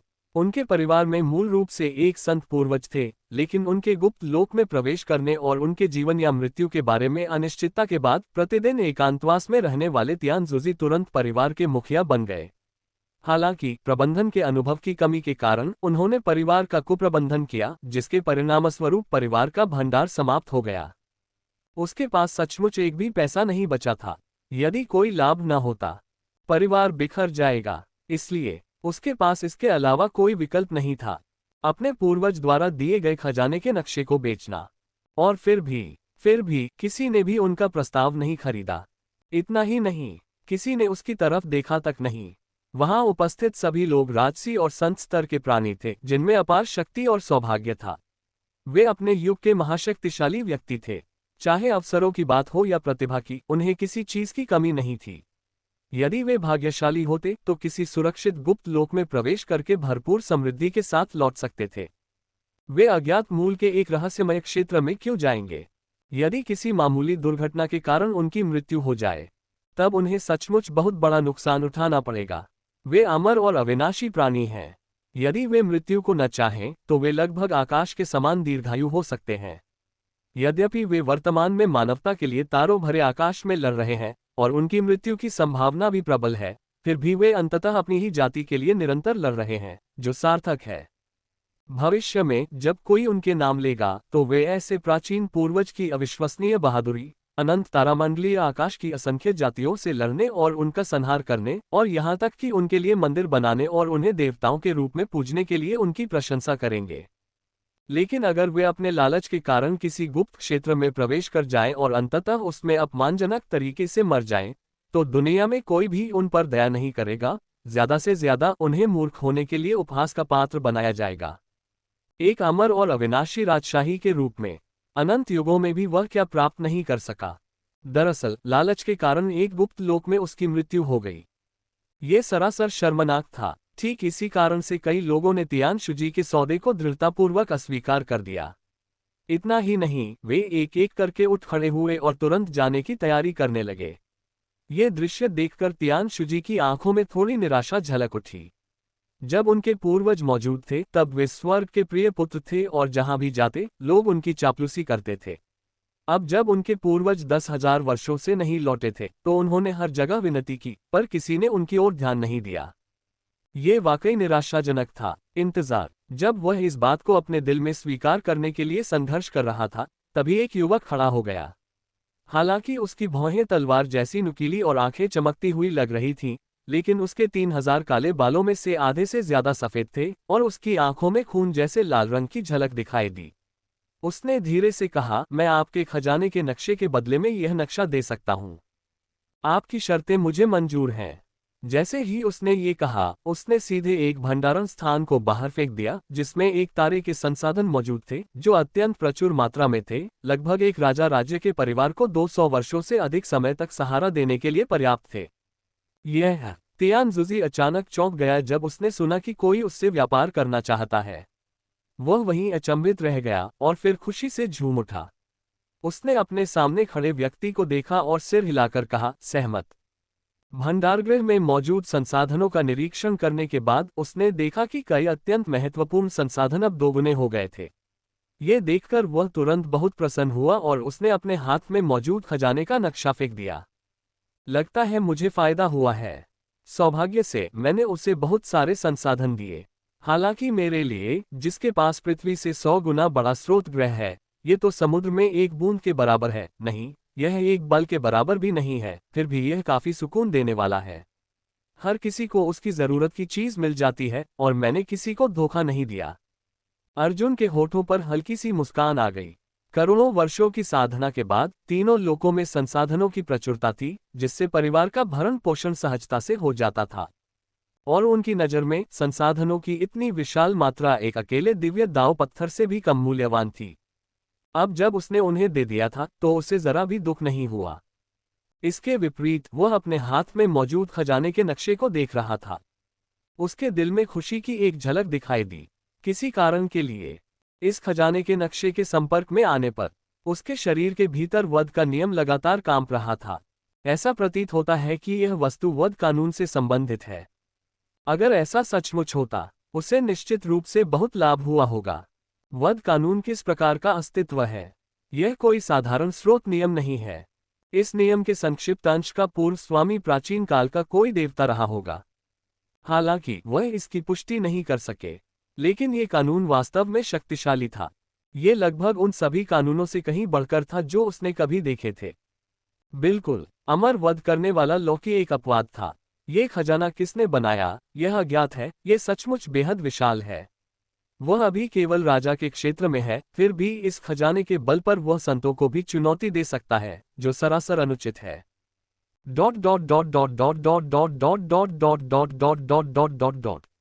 अध्याय 808 तियानजुजी की मृत्यु। ब्लड सेंट प्राचीन शहर, एक छिपा हुआ गुफा निवास। निजी विचार विमर्श की बैठक अब पूरी तरह समाप्त हो चुकी थी। कई संत और राजसी क्षेत्र के विशेषज्ञों ने हल्के से सिर हिलाया, फिर उनकी आकृतियां प्रकाश की लकीरों में परिवर्तित हो गईं और उस स्थान से गायब हो गईं। स्पष्टतः इस निजी आदान प्रदान बैठक से उन सभी को वह सब कुछ मिल गया जिसकी उन्हें आवश्यकता थी। स्वाभाविक रूप से वे मना नहीं करेंगे। संत गु यून, भविष्य में यदि ऐसी आदान प्रदान बैठकें फिर से हों तो कृपया मुझे सूचित करें, मैं अपना समर्थन दिखाने अवश्य आऊंगा। संत तुले अत्यंत प्रसन्न हुए। यद्यपि वे निर्दयी थे, वह मानव जाति के प्रति अत्यंत दयालु था। उसने अधिकतर तारा में आकाश की असंख्य जातियों का ही वध किया था। हाल ही में एक पूर्वज के साथ युद्ध में वह बुरी तरह घायल होकर मृत्यु के कगार पर पहुंच गया था। इस बार वह केवल अपनी किस्मत आजमाने के लिए ही उस आदान प्रदान बैठक में गया था। उसे विश्वास नहीं था कि वह स्वर्गीय दाव की गोली प्राप्त कर पाएगा। हालांकि उन्हें इसकी कभी उम्मीद नहीं थी। यहाँ किसी ने सचमुच स्वर्गीय दाव गोली का इस्तेमाल युद्ध की लूट हासिल करने के लिए किया था। ये वास्तव में एक शानदार फसल थी। हालांकि नीले पंख वाले पूर्वज एक संत के रूप में एक ऐसी खोपड़ी के स्वामी थे जिसमें नियम समाहित थे जो इसे अत्यंत मूल्यवान बनाता था। अब वे मृत्यु के कगार पर थे। स्वाभाविक रूप से उन्हें धन दौलत के मामलों पर विचार करने से पहले अपना जीवन बचाना था। बेशक अगर कोई और निजी आदान प्रदान बैठक होती है तो मैं साथी दाववादियों को जरूर सूचित करूंगा। आप निश्चिंत रहें। संत गु युन ने सिर हिलाया, उनकी आंखों में दयालु भाव था। वे रक्त संत प्राचीन नगरी में एक प्रसिद्ध परोपकारी व्यक्ति थे। हालांकि उनकी युद्ध प्रतिभा अत्यंत उच्च थी, फिर भी वे धन उत्पन्न करने के लिए हमेशा सद्भाव का समर्थन करते थे। दूसरे पक्ष की खोपड़ी खरीदने के लिए स्वर्गीय दाव गोली देना केवल दूसरे पक्ष को अपना ऋणी बनाने का एक तरीका था। अब जब उसका लक्ष्य पूरा हो गया था तो उसका मूड स्वाभाविक रूप से अच्छा था। अर्जुन, जो पास खड़े होकर ये दृश्य देख रहा था, उसकी आंखों में एक अजीब सा भाव था। दरअसल जब किंग्यू वंश और बैंगनी वज्र वंश ने स्वर्गिक दरबार के प्रतिभाशाली योद्धाओं पर हमला किया और यहां तक कि मानव जाति के विभिन्न युद्ध किलों को सीधे नष्ट कर दिया, तो उसने सोचा था कि दोनों वंशों के पूर्वज अवश्य आएंगे। लेकिन केवल एक ही आया। बैंगनी वज्र पूर्वज को मारने के बाद भी उसे थोड़ा पछतावा हुआ। उसने सोचा कि यद्यपि उसने एक संत की हत्या की थी, एज और फेदर पूर्वज फिर भी भाग निकलने में कामयाब हो गया था। मूल रूप से उसका इरादा अगले दशक में दूसरे पक्ष के ठिकाने का पता लगाने के लिए कई संतों को इकट्ठा करने और स्वर्गिक दरबार की युवा पीढ़ी को विलुप्त होने से बचाने के लिए उसे जबरन मारने का था। लेकिन उन्हें कभी उम्मीद नहीं थी कि किसी ने पहले ही एहतियाती कार्रवाई कर ली होगी, इससे पहले कि वह तैयारी कर पाता। दरअसल शिकार को जबरदस्ती मारा गया था। इसके अलावा दूसरे पक्ष के सिर को व्यापार के लिए युद्ध की लूट के रूप में इस्तेमाल किया गया था। ये तो वाकई भाग्य का एक बहुत ही अजीब मोड़ था। उसे थोड़ी सी हंसी और थोड़ी सी बेबसी का एहसास हुआ, लेकिन चाहे कुछ भी हो, आखिरकार उसे वह मिल गया जो वह चाहता था। ये यात्रा व्यर्थ नहीं गई। इसके अलावा तारा में आकाश की असंख्य जातियों के पूर्वज, जो कि एक संभावित शत्रु थे, की मृत्यु देखकर वह निसंदेह प्रसन्न हुआ। उसने तुरंत प्रसन्नतापूर्वक प्रणाम किया और वहीं से विदा हो गया। मेरे युवा मित्र, इस यात्रा में आपको सावधान रहना होगा। उच्च स्तरीय खुफिया जानकारी के अनुसार त्रिनेत्र जाति की सेना रक्तसंत प्राचीन नगरी में पहुंच चुकी है। वे न केवल विलक्षण प्रतिभाओं की हत्या करते हैं, बल्कि शक्तिशाली विशेषज्ञों को भी मार डालते हैं। मुझे संतों की चिंता नहीं है, लेकिन मेरा युवा मित्र स्वर्गिक दरबार का स्वामी है, जो हमारी मानव जाति की 100 शक्तिशाली प्रतिभाओं में से एक है। मुझे उम्मीद है कि मेरा युवा मित्र सतर्क रहेगा। संत गु युन ने अचानक सलाह का एक शब्द कहा। यह सुनकर अर्जुन ने हल्के से सिर हिलाया। दरअसल वह इस आदान प्रदान बैठक में इस बात की जांच करने के लिए तैयार होकर आया था कि क्या ये स्थान मानव विशेषज्ञों के लिए 3 आंखों वाली जाति द्वारा बिछाया गया जाल था। लेकिन अब सब कुछ सामान्य था। उसने बस जरूरत से ज्यादा सोच लिया था। तुरंत वह भागती हुई रोशनी की एक लकीर में बदल गया और उस स्थान से गायब हो गया। वह सीधे ब्लड सेंट प्राचीन शहर के हलचल भरे इलाके की ओर चल पड़ा। इस दौरान दूसरी ओर तियानजुजी, जो पहले ही जा चुका था, खुशी से एक भंडारण स्थान को पकड़े हुए था। हालांकि वह राजा क्षेत्र का विशेषज्ञ और विलक्षण प्रतिभावान था, लेकिन उसे व्यापार और समाज का बहुत कम अनुभव था। इसलिए खुलेआम हवा में मंडराना कई लोगों का ध्यान आकर्षित कर रहा था। इस स्थिति में शून्य में एक सूक्ष्म हलचल दिखाई दी। दरार, एक राजा क्षेत्र के विशेषज्ञ की आभा चमकी और गायब हो गई। एक सिर सीधे जमीन पर लुढ़क गया और खून पल भर में एक भयानक सागर में बदल गया, जिसने सभी जीवित प्राणियों को सीधे डुबो दिया। वह जिस दिशा में था वह अत्यंत दूरस्थ थी, इसलिए इतनी हलचल के बावजूद रक्तसंत प्राचीन शहर के अन्य हिस्सों में लोगों ने कोई प्रतिक्रिया नहीं दी।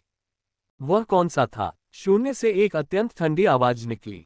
तीसरा, अगला कौन है? स्वर्गीय दरबार के स्वामी। उनके मार्ग के अनुसार उन्हें जल्द ही यहां पहुंच जाना चाहिए। इसी बीच में उसे भी मार डालो। समझ गया। 10 मिलियन ली के दायरे में रहने वाले आम लोगों को संभालें ताकि वे हमारी शिकायत न कर सकें। चिंता मत करो, इसका पहले ही इंतजाम हो चुका है। हमारे हाथों में खरबों खरबों इंसान मारे गए हैं, जिनमें कई विलक्षण प्रतिभा वाले भी शामिल हैं। अफसोस की बात है कि वे बहुत कमजोर थे, अंततः वे हमारा मुकाबला नहीं कर सके, लेकिन कम से कम हमें अच्छा भोजन तो मिल गया। बहुत अच्छा। जैसे ही ये शब्द खत्म हुए, शून्य में मनराती आकृतियां गायब हो गईं, मानो वे कभी इस दुनिया में प्रकट ही नहीं हुई थीं। अगर उनके पैरों के नीचे तारे की तरह जमा अनगिनत हड्डियां न होती तो शायद इस दुनिया में उनके अस्तित्व का कोई निशान ही न बचता। Dot dot dot dot dot dot dot dot. आधे घंटे बाद यहां बैंगनी सुनहरे रंग की एक किरण प्रकट हुई जो धीरे धीरे शून्य में उड़ती हुई आगे बढ़ रही थी। उसका शरीर निरंतर सच्ची सौर ज्वालाओं से जल रहा था और एक राजा क्षेत्र के विशेषज्ञ की आभा पूरी तरह से उभर आई थी। अर्जुन ने ऊब भरी आह भरी। उसे उम्मीद थी कि आदान प्रदान बैठक से निकलने के बाद शक्तिशाली विशेषज्ञ उसे रोकेंगे, लेकिन उसने कभी नहीं सोचा था कि कोई उसे परेशान नहीं करेगा। इतना ही नहीं, उसने शुरू में सोचा था कि 3 आंखों वाली जाति के प्रतिभाशाली लोग उसे निशाना बनाएंगे, लेकिन अप्रत्याशित रूप से उसकी यात्रा निर्बाध रही। वह ब्लड सेंट प्राचीन शहर पहुंचने ही वाला था, फिर भी किसी ने कोई हलचल नहीं दिखाई। किसी कारणवश उसे निराशा महसूस हुई। 3 आंखों वाली जाति कुछ खास नहीं कर रही लगती। ये लोग तो विलक्षण प्रतिभाओं के घुसपैठ करने और सीधे मानव विशेषज्ञों का सिर काटने की बात कर रहे हैं। ये तो हद से ज्यादा बेतुका है। मैं इतनी घबराहट में यहाँ भागा और यहाँ तो बस कुछ विधि लोग की चींटियां ही संरचनाओं को नष्ट कर रही थीं। मुझे कार्रवाई करने की क्या जरूरत है? उसकी नजरें घूमी और पलक झपकते ही वो 1000 ली दूर पहुंच गया। लेकिन इस पल उसे आखिरकार कुछ गड़बड़ महसूस हुई। शून्य में व्याप्त रक्तपिपासा की प्यास को महसूस करते हुए उसने थोड़ा सा माथा सिकोड़ा। उसकी आत्मिक शक्ति लगातार जागृत हो रही थी और उस स्थान की अत्यधिक शांति को भांपते हुए अंततः उसके भीतर खतरे का एहसास उत्पन्न हुआ। तार्किक दृष्टि से हालांकि यह स्थान मानव जाति और तारा में आकाश की असंख्य जातियों के बीच युद्ध के मोर्चे पर स्थित था, फिर भी सच्चे विशेषज्ञ आमतौर पर यहाँ नहीं आते थे। इसलिए यहाँ साधक तैनात थे और कई प्रतिभाशाली लोग यहाँ साधना करते थे। इनमें से अधिकांश लोग अपने वंश को यहाँ बसाने के लिए आगे बढ़ते थे। समय के साथ स्वाभाविक रूप से इस स्थान पर बहुत से लोग आ गए, जिससे यहाँ शोरगुल होने लगा। यहाँ तक कि सांसारिक ऊर्जा का एक अंश भी एकत्रित होकर एक चहल पहल वाला क्षेत्र बना रहा था। लोकप्रियता पर निर्भर रहकर साधना करने वाले कई प्रतिभाशाली लोग यहाँ डेरा डाले हुए थे और यह आमतौर पर बेहद जीवंत रहता था। लेकिन आज यहाँ इतनी शांति क्यों थी? अर्जुन के मन में संदेह का एक हल्का सा भाव अवश्य जागा। लेकिन इस क्षण उसे अचानक एक अत्यंत भयानक घातक आभा का अनुभव हुआ। वह भयभीत होकर आगे देखने लगा तो उसे 10,000 झांक से भी ऊंचा एक सिरविहीन शव दिखाई दिया। यद्यपि उसका शरीर अभी भी एक विशाल आभा बिखेर रहा था, मानो वह कोई सर्वोच्च देवता हो, फिर भी उसकी गर्दन से लगातार रक्त बह रहा था, जो उस स्थान पर एक भयानक नदी का रूप ले रहा था। धिक्कार है, ये तियानजुजी है। वह अचानक दहाड़ा, उसकी आंखों में बैंगनी सुनहरा प्रकाश प्रकट हुआ और वह लगातार आकाश को देखता रहा। उसी क्षण उसे यह जानकर गहरा सदमा लगा कि यहाँ कई अत्यंत विशाल घातक संरचनाएं मौजूद हैं। प्रत्येक संरचना राजा लोक की आभा से भरी हुई थी और इनमें से कई संरचनाएं आकाश और पृथ्वी के नियमों का उपयोग करके शून्य में भ्रम पैदा कर सकती थीं, जिससे शक्तिशाली विशेषज्ञों को पूरी तरह से भ्रम में फंसा सकती थीं। ये कहना ही होगा कि दुश्मन की संरचना बनाने की तकनीक बेहद उत्कृष्ट थी। जैसे ही वह प्रकट हुआ, आकाश और पृथ्वी में धीरे धीरे एक मायावी घेरा उभर आया, जिसने उसे लगभग पूरी तरह से घेर लिया। अगर उस समय उसे होश न आया होता तो शायद वह मौके पर ही मर गया होता। लेकिन फिर भी उसके सामने खतरा मंडरा रहा था। इसका कारण यहाँ छिपे हुए अज्ञात संख्या में दुश्मन थे और आगे की घातक संरचना को एक संत द्वारा परिष्कृत किया गया था। वह इसका विरोध नहीं कर सका।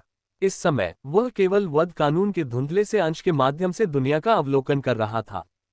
इसकी अपनी सीमाएं थीं। महज सवा आधा घंटा बीतने के बाद उसकी आंखों से खून बहने लगा।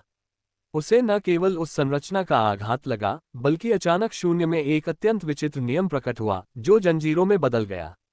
उसके पीछे से अचानक एक तेज धार वाली रोशनी प्रकट हुई, जो उसकी गर्दन को जबरदस्ती काटने का प्रयास कर रही थी। स्नैप अध्याय 809 3 आंखों वाले देववंश का नाश करो। एक तेज धारदार प्रकाश प्रकट हुआ, जो सीधे हवा में एक विशालकाय अजगर में परिवर्तित हो गया, जो भयंकर दिख रहा था और अब आकाश की ओर दहाड़ नहीं रहा था, असंख्य नियमों को नियंत्रित कर रहा था, जबकि उसके पैरों के नीचे अनगिनत लाशें पड़ी थीं। मरना। इसी क्षण 3 नेत्रों वाले वंश के कई सदस्य शून्य में प्रकट हुए। उनके चेहरे ठंडे थे और वे धीरे धीरे अर्जुन को देख रहे थे, मानो किसी शव को देख रहे हों। वास्तव में उन्होंने कई बार ऐसे तरीके अपनाए थे। उनकी हत्या की तकनीकें बेहद कारगर साबित हुई। महज कुछ वर्षों में उनके हाथों 7-8 से अधिक प्रतिभाशाली लोग मारे गए, विशेषकर मानव जाति के शक्तिशाली राजा, जो अचानक हमले में पकड़े जाने पर मौके पर ही दुखद मौत का शिकार हो गए। उन्हें ऐसे परिणाम वाकई बहुत पसंद आए।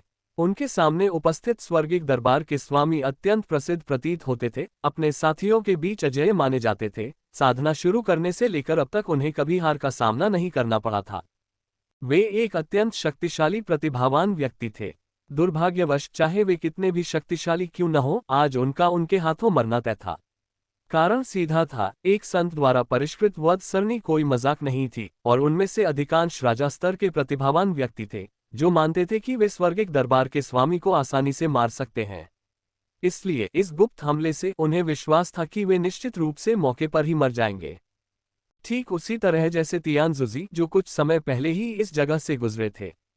उसका सिर धड़ से अलग कर दिया गया और उसकी आत्मा राख में तब्दील हो गई। ये कैसी चाल है? कई राजा क्षेत्र के विशेषज्ञों, जिनमें एक संत भी शामिल था, की आभा को महसूस करते ही अर्जुन का चेहरा सिकुड़ गया। उसे एक तीव्र संकट का आभास हुआ, उसका दिल जोर से धड़कने लगा। यहाँ मौजूद कई तंत्र लगातार उसके शरीर पर नियम लागू कर रहे थे, जिससे वह अस्थायी रूप से हिलने डुलने में असमर्थ हो गया था। सामने की तलवार की रोशनी को एक दहाड़ते हुए विशालकाय अजगर में बदलते हुए और सीधे उसकी गर्दन पर निशाना साधते हुए देखकर उसने तुरंत निर्णायक कदम उठाया और दहाड़ा, मेरे अनमोल, कृपया मुड़ जाओ। जैसे ही ये शब्द उसके मुख से निकले, आकाश और पृथ्वी निरंतर कांप उठे और ऐसा लगा मानो सब कुछ राख में तब्दील हो गया हो। अमर वध करने वाला लौकी घूमने लगा और उसके भीतर से लगातार तेज धार वाली रोशनी निकलती रही, जो अंततः विशाल शून्य में एक जलप्रपात के रूप में विलीन हो गई। उसके भीतर अनंत नियम पोषित हो रहे थे, जो सीधे विशालकाय अजगर की ओर बढ़ रहे थे। गरज! तलवार की रोशनी के प्रकट होने का आभास होते ही विशालकाय अजगर क्रोधित हो उठा और वहीं दहाड़ उठा। उसके शरीर पर प्रचंड तलवार की रोशनी प्रकट हुई, जो अमर वध लौकी को जबरदस्ती नष्ट करने का प्रयास कर रही थी। हालांकि उसे इस बात का अंदाजा नहीं था कि विशालकाय अजगर इतना कमजोर है।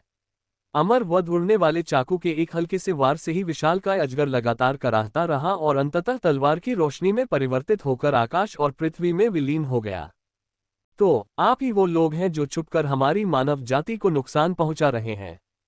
घातक तलवार के प्रकाश से निपटने के बाद अर्जुन ने ठंडे स्वर में सामने खड़े लोगों को देखा। उन्हें देखकर उनके चेहरे पीले पड़ गए थे। यद्यपि उनके 2 हाथ और 2 पैर थे, फिर भी उनके अंग लंबे और पतले थे, मानो कुपोषण के शिकार हों। फिर भी उनकी आंखों में भयंकर दृष्टि उभर आई। अगर हम हैं तो क्या हुआ? अगर हम नहीं हैं तो क्या हुआ? आज मैं तुम्हें अवश्य मार डालूंगा। शून्य में विराजमान प्राणी के माथे पर तीसरी आंख प्रकट हुई। इसमें न केवल अत्यंत शक्तिशाली दिव्य शक्तियां थीं, बल्कि इसके भीतर नियम का एक अंश भी छिपा हुआ था। क्या तुम मुझे मारना चाहते हो? अगर हाँ, तो मैं इसकी पुष्टि कर सकता हूँ। तुम ही हो जिन्होंने मेरी मानव जाति का नरसंहार किया। इस जगह पर कभी करोड़ों इंसान रहते थे और अब वे सब तुम्हारे हाथों मारे गए हैं। तियानजुजी भी मेरी मानव जाति की एक पीढ़ी का विलक्षण प्रतिभावान व्यक्ति था। हालांकि वह बहुत सीधा साधा था, लेकिन अंततः वह राजा क्षेत्र का एक शक्तिशाली योद्धा था। तुम सचमुच मरने के लायक हो। अर्जुन के होठों के कोने पर हल्की सी मुस्कान उभर आई। हालांकि तियानजुजी के शव को देखकर उसका शरीर अकड़ गया, फिर भी उसने अंततः कुछ नहीं कहा।